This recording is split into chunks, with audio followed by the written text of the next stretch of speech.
Hello everyone, this is GamePro24X, and this is probably just going to be like a podcast. There's really no video of it because I didn't have any video capturing what happened in this event. All I really have is just this picture here showing that I have collected 250 amino beacons in one game. So you can probably just have this running in the background and have something to listen to.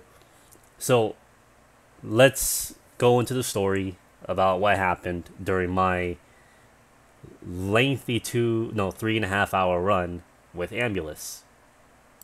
So this is what happened. Right around wave 42, we were fighting Ambulace, and he was almost dead. It was me and two other Novas, two Slovas, and we were taking care of him. And at that point, the Slovas were having a very difficult time trying to take him down. Some of the strategy that they were using was they were hiding behind cover, and they use a Spectre to use it as a distraction, and they would just prime up that anti-matter drop ball, and they would just keep on casting it on Ambulace. Most of the time they would get out unscathed, but there are times when they're down constantly. What really fucking helped was one of the Novas had Verizon, and he had a lot of New Moon charges, so it made it very, very easy for me or him to pick up people that were in trouble. So that saved us a lot of time. But if you're playing as the Limbo, you want to make sure you're staying in the Rift. That way you're protected at all times. But your biggest job is to also protect the Catalyst from incoming nullifiers, because they will be everywhere. So whenever Ambulance would drop, I had to stay back and just, watch over the Cataclysm bubble. Now, there are times when, my teammates will go down, and when there's no nullifiers, I would just go over there, and I'll just pick them up real quick. And like I said, because I'm in the Rift, I'm safe. I don't have to worry about dying or anything like that. So we were getting close to killing Ambulance, and all of a sudden, one of the Novas just disconnected. And we didn't see him for the rest of the match. And we were like, holy shit. We didn't understand what was going on. So I just chopped it up as, well, sometimes shit happens, and we're just going to have to keep pushing and continuing forward. So we were still able to kill Ambulance from the later waves. And it was at that point when every Ambulance encounter alone took over 3 minutes and 30 seconds just to kill him. Now, granted, at that point, we already have collected 240 amino beacons, so there is no reason for us to fight more Ambulance. I wanted to try to complete the waves as fast as possible. But because it was just us two, every single Ambulance encounter took longer than 3 minutes and 30 seconds. So for the last remaining 3 waves, we had to fight an Ambulance. And if you don't kill Ambulance, you're not going to proceed to the next wave. Yeah, that was very fucking brutal. So we finally managed to pull ourselves all the way up to wave 45. I had 1 extra life left, and the remaining Nova had 0 lives left. And Ambulance got very close to the pod, and I'm not sure how exactly it happened. All I know is that the Nova went down, so I knew I had to pick him up immediately, or as soon as I can, because if he dies, that's it. I'm on my own. So he goes down. I notice that there's a nullifier. I quickly take him out, because if the Cataclysm goes down, the pod will die pretty fucking fast. So I have to make sure that doesn't happen. So I kill him, and then I rush towards my teammate's aid. Now, I wasn't really paying attention, but I did notice that the Cataclysm just went down. The time expired on it. So I had to cast another bubble and stasis. But while I was doing that, Ambulance was right there, and it killed me. So there goes my final life. There goes my second life. Now I'm just on my final life. When I respawned, I had to put up another Cataclysm, because once you die as Limbo, everything is just deactivated. So I spawn, and I have no energy. I drop down an energy restore, pop the Cataclysm, use stasis. By the time I was finishing up with stasis, my teammate's time ran out, and he ended up dying. So I was like, fuck, I'm on my own now. It's now me, this lone limbo, against a 200 and I would say it was 205 level Ambulance at level 45. And on top of that, I had to get rid of everyone else throughout the entire wave. So it was very stressful having to weave in and out of Cataclysm and Rift just in general, just to kill enemies. Now, I had Naramen on, so I was able to use the invisibility to my benefit. So I would stasis everything, and I would just go take out every other mob possible, and I would deal with Ambulance last. So once I took out all the other mobs, it was now me against Ambulance. Now, thankfully, Ambulance is actually affected by stasis, so you can freeze him and he will stay in place. For some reason, I think it's because he's a boss. He will actually break out of stasis, even though, like, stasis doesn't run out. I would say he breaks out within, like, 60 seconds if he's stuck in stasis for that long. Even though I had like 20 seconds left, he will break out of it and I'll have to recast it. So it's very dangerous to deal with him when you're that close to him and he's just like firing his lasers everywhere because you can easily get hit by it. So I made sure I had a lot of shields, like over shields, because that would at least protect me in some way. I made sure I had a lot of energy, and I just kept on recasting Cataclysm and Stasis to keep on freezing Ambulance. Now, I was using a Hirudo, and Hirudo is a pretty fast melee weapon. I gave it Blood Rush, Berserker, and it had a gas status on it. So that thing actually can do a lot of damage when you have your combo multiplier built up.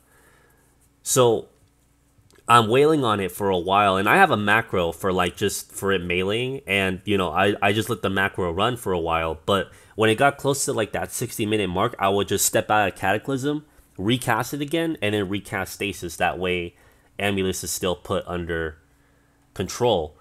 The problem is that my Hirudo or my damage was so minimal that it was barely shredding just increments off of his health.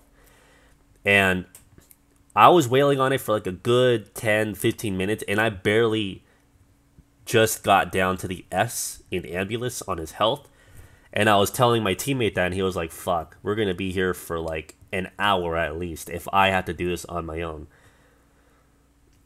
So it was very nerve-wracking keeping myself alive, outsmarting Ambulance. But eventually, we got a lucky break. The thing about Stasis is that you don't exactly proc anything with your status weapons while they're in Stasis. I think you kind of do, but like for a split second or something like that. All I know is that this is what happened. I recasted Cataclysm and Rift, and I went up and meleeed him. And then I noticed he was procced. I looked at his health. He had Puncture, Slash, Gas, and Toxic on him. And it was at that point I had 4 times multiplier on my melee because of how much accumulated during that time. But the second he was procced, his health started melting immediately. I would say he was losing 1 to 3% like per second. Like you can see it draining really quickly. I was like, holy shit, this is our chance. So I just kept meleeing it, and I just saw that health bar quickly drop down. I killed it miraculously, was able to hack it, and of course, since that was wave 45, it was now time to extract. So I told my buddy, all right, let's go, let's get out of here, and we left. We walked out of there with about 254 amino beacons, I believe. I have a picture of it right here. Again, I really wish I had that recorded, that whole last bit, because you can really see how much I was struggling trying to do damage to it.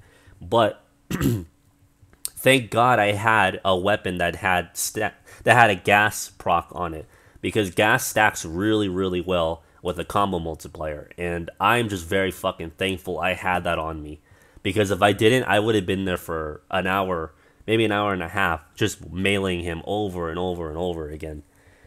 It was just very brutal to keep myself alive, to keep the pod alive, and just melee Ambulance in general. So we made it. We made it out. And that took about 3.5 hours, a lot longer than expected.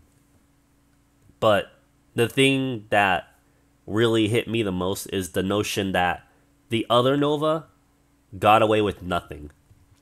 He was sitting here grinding with us for about 2+ hours, and he got disconnected out of nowhere, and he got nothing. That's what really hit me the most. And I felt so bad for that dude. I logged in earlier today, and he actually messaged me, and he was telling me what happened. Apparently, he had a power outage, and on top of that, his RAM got fried from it. So, not only did he lose out on 2 hours worth of grinding amino beacons for a gold trophy that he needed for his clan because he was the only active member, but he also had to go pay for more RAM. So, wow, what a really shit day he had. But all in all, I knew what I was getting myself into, and I let them know ahead of time too. I was like, "Hey, man, I want to sit here and grind for 2+ hours and get 240 for my clan to get that gold trophy." And they were all on board, and it was all. I would say the mission success, whether we did do it or not, regardless if it was me by myself or with a team, it all falls on me because I'm the one who wanted to do this. I'm the one who was willing to drag those guys to hell to try to get this damn trophy. And surprised to know that we actually succeeded. And I didn't think we would make it because of how dire it looked, but we did. And I can't thank the two guys I had with me enough. I really wish we had a fourth guy because at least it would have helped a little bit more, but we didn't. But I'd like to thank the two guys I had with me that endured all this, that went to hell with me, and we walked out of it. So it's still like, it still makes me shake my head thinking about it, but at the end of it, we did accomplish it. So his sacrifice was not in vain. And yeah, that kind of moment just kind of like changes you. It makes you realize like how like even though the odds are impossible, you can still pull through. You just need to know what you're doing and keep on pushing. So me and that one guy, we will get our trophies, and that's probably going to be my proudest fucking trophy in Warframe. Ever out of the whole 4+ years I've been playing ever since closed beta, that was probably the most proudest thing I've ever done in my entire Warframe career, was just endure that kind of event and walk out with just the skin of our teeth. So I hope you guys liked my story. Thank you all for watching, and good luck to the rest of you on the event, and I'll see you guys later.